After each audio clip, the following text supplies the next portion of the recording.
नमस्कार प्रिय छात्रों, ओरेटर हिंदी क्लासेस में आपका स्वागत है। बच्चों, आज का हमारा शीर्षक है बिहारी लाल जी द्वारा रचित काव्य संग्रह बिहारी सतसई से अवतरित नीति शीर्षक का, जो कि हाई स्कूल काव्य संकलन पुस्तक में संकलित है। ठीक है बच्चों, तो देखते हैं हम नीति बिहारी लाल जी द्वारा रचित बिहारी सतसई से। क्या है? दुसह दुराज प्रजानु को क्यों न बढ़े दुख दंदु, और अधिक अंधेरो जग करत मिली मावस रवि चंदु। तो सबसे पहले बच्चों हम इसमें देखेंगे टफ शब्दों की मीनिंग। ठीक है, तो सबसे पहले दुसह, दुसह मतलब असहाय। दुराज, दो राजाओं का राज्य। दुख दंदु, ठीक है, दो दुखों का उत्कर्ष या दोहरा दुख। अंधेरो, अंधकार। मावस, अमावस्या। ठीक है बच्चों, जैसा कि मैंने अपने पिछले वीडियो में बताया था कि मैं व्याख्या के साथ साथ आपको प्रसंग और संदर्भ भी बता दूंगा, जिससे आपको व्याख्या लिखने में कोई परेशानी ना आए। तो बच्चों, संदर्भ जो मैंने शुरू में बताया किस प्रकार से अवतरित है, यही संदर्भ रहेगा। यानी प्रस्तुत पद्यांश कविवर बिहारी लाल द्वारा रचित बिहारी सतसई से हमारी पाठ्य पुस्तक के काव्य खंड में संकलित नीति शीर्षक से अवतरित है। ठीक है बच्चों, प्रसंग देखिए। प्रसंग आप जब लिखेंगे तो यही लिखेंगे कि प्रस्तुत दोहे में बिहारी जी ने नीति संबंधी दोहा है बच्चों, सामने लिखा हुआ इसका शीर्षक नीति, और उनका मत है कि दो राजाओं के राज्य में प्रजा का कष्ट बहुत अधिक बढ़ जाता है। ठीक है बच्चों, देखते हैं अब इसके आगे व्याख्या। क्या कहते हैं? प्रस्तुत दोहे में बिहारी जी कहते हैं कि दो राजाओं के असहाय राज्य में प्रजाजनों का दोहरा दुख क्यों ना बढ़ेगा, अर्थात अवश्य बढ़ेगा, क्योंकि अमावस्या की तिथि को सूर्य और चंद्रमा एक ही राशि पर मिलकर संसार में और अधिक अंधेरा कर देते हैं। दुसह दुराज प्रजानु को क्यों न बढ़े दुखदंड, कि दो राजाओं के असहाय राज्य में प्रजाजनों का दोहरा दुख क्यों न बढ़ेगा, अर्थात अवश्य बढ़ेगा। क्यों? क्योंकि अधिक अंधेरो जग करत मिली मावस रवि चंद, क्योंकि अमावस्या की तिथि को सूर्य और चंद्रमा एक ही राशि पर मिलकर संसार में और अधिक अंधेरा कर देते हैं। अगला देखते बच्चों। बसे बुराई जासु तन ताहि को सनुमानु, अब भलो भलो कई छोड़िए खोटे ग्रह जप दानु। सबसे पहले टफ वर्ड देखते हैं बच्चों। सन्मानु मतलब सम्मान या आदर, खोटे ग्रह अनिष्ट ग्रह। ठीक है बच्चों, अब देखते हैं प्रसंग। प्रस्तुत दोहे में बिहारी जी कहते हैं कि दुष्ट व्यक्तियों का स्थिति, मतलब इस दोहे में बच्चों बिहारी जी ने दुष्ट व्यक्तियों की स्थिति का चित्रण किया है कि किस प्रकार से हम दुष्ट व्यक्तियों को सम्मान देते हैं तथा जो शुभ और अच्छे होते हैं उनको केवल अच्छा अच्छा कह करके ही छोड़ देते हैं। ठीक है बच्चों, जैसे व्याख्या में देखते हैं कि कविवर बिहारी जी की उक्ति है कि जिसके शरीर में बुराई बसती है उसी का संसार में सम्मान होता है।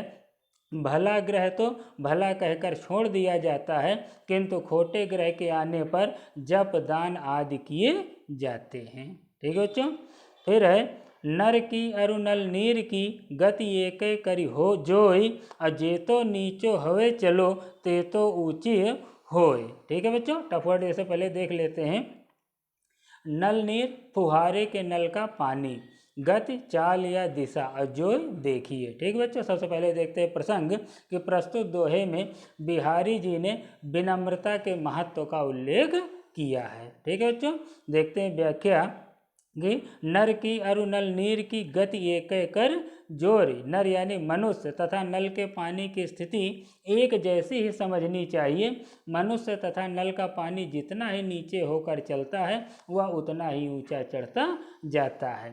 ठीक है बच्चों, इस दोहे का तात्पर्य क्या है? तात्पर्य यह है कि मनुष्य जितना नम्र होकर आचरण करता है वह उतना ही श्रेष्ठ होता जाता है। इसी प्रकार नल जितना नीचे चलाया जाता है उसका पानी उतना ही ऊपर को उठता है।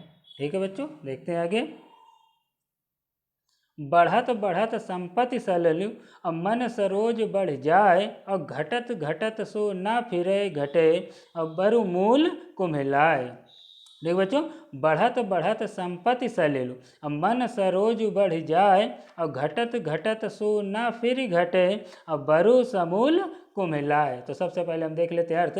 संपत्ति सलिल संपत्ति रूपी जल, मन सरोज मन रूपी कमल, बरन भले ही समूल जड़ सहित, कुम्हिला जाए या मुरझा जाए।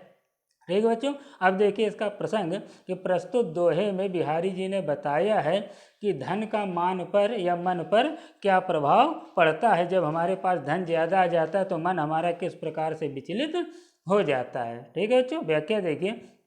जिस तालाब में कमल होते हैं, बिहारी जी कहते हैं कि जिस तालाब में कमल होते हैं उस तालाब में जब पानी बढ़ता है तो उसकी बढ़त के साथ साथ ही कमल की नाल भी बढ़ती चली जाती है, किंतु जब पानी उतरता है तो बढ़ी हुई वह नाल छोटी नहीं हो पाती अपितु समूल नष्ट हो जाती है।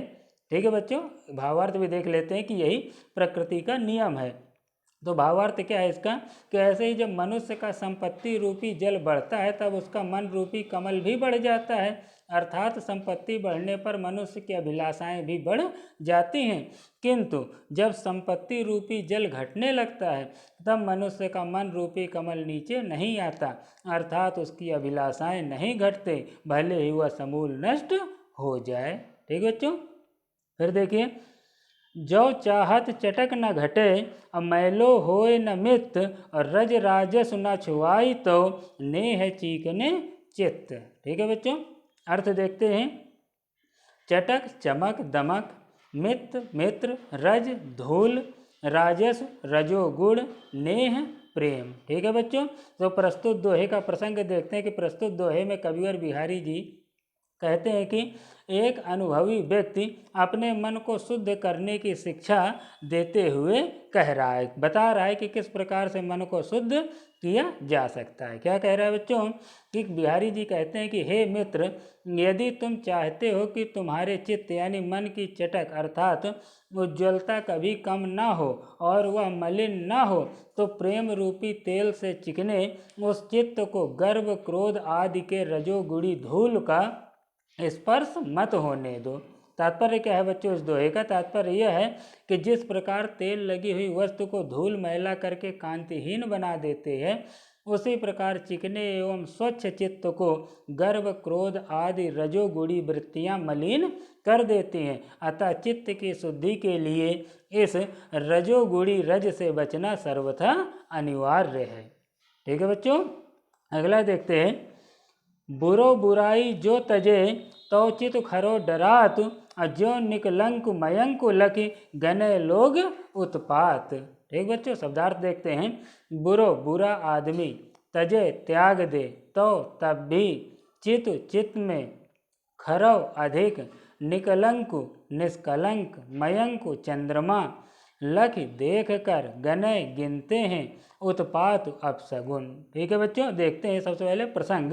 ये प्रस्तुत दोहे में बिहारी लाल जी ने नीति की बात बताते हुए कहा है कि यदि दुष्ट व्यक्ति अचानक ही दुष्टता छोड़ देता है तब भी उससे उपद्रव की संख्या बनी रहती है। ठीक, उपद्रव की संख्या हमारे अंदर बनी रहती है। कैसे? व्याख्या देखते हैं कि बिहारी जी कहते हैं कि यदि दुष्ट व्यक्ति अचानक ही अपनी बुराइयां छोड़ दे तो उससे भी लोगों के मन में शंका अर्थात चित्त में अधिक डर बना रहता है। ज्यों निकलंक मयंक लख गने लोग उत्पात, जैसे निष्कलंक चंद्रमा को देखकर अपशगुनों की संभावना होने लगती है। ठीक है बच्चों, तो शास्त्रों के कथन के हिसाब से अगर हम देखें तो शास्त्र कहते हैं कि जब चंद्रमा के निष्कलंक रूप में उदित होने पर पृथ्वी पर उत्पात होने लगते हैं, उसी प्रकार यदि दुष्ट व्यक्ति अपनी दुष्टता छोड़ दे तब भी हमें ये भय लगता है कि इसका उत्पात करने की इच्छा भी समाप्त नहीं हुई होगी। फिर देखिए, स्वार्थ सुकृत न श्रम, अब वृथा देख विहंग विचार, अब बाज पराए पानी पर तू पच्छिन न मार। ठीक है बच्चों, सबसे पहले देख लेते हैं टफ शब्द इसमें कि विहंग मतलब पक्षी, ठीक है, और दूरदर्शी भी अर्थ होता है। अब पानी मतलब हाथ। ठीक है बच्चों, क्या है इसका प्रसंग?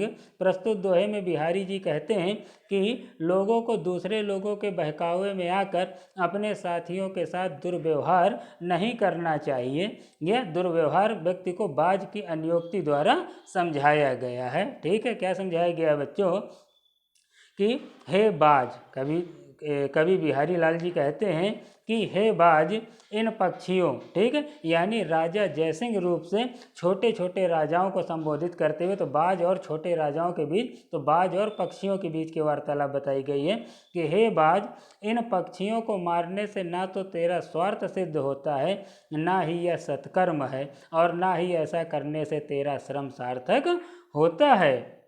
अतः हे बाज, तू भली प्रकार विचार कर, इस प्रकार दूसरों के हाथों में पड़कर अपने साथी अन्य पक्षियों की हिंसा मत कर। ठीक है बच्चों, यानी प्रस्तुत दोहे में बिहारी लाल जी ने बताया है कि जो बड़े और ताकतवर लोग होते हैं वो अपने ताकत के मद में अपने छोटे सहयोगियों का हनन न करें, क्योंकि इससे अपने ही परिवार और समाज का विनाश होता है।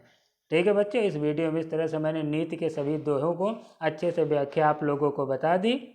वीडियो को लाइक, शेयर और सब्सक्राइब जरूर करें।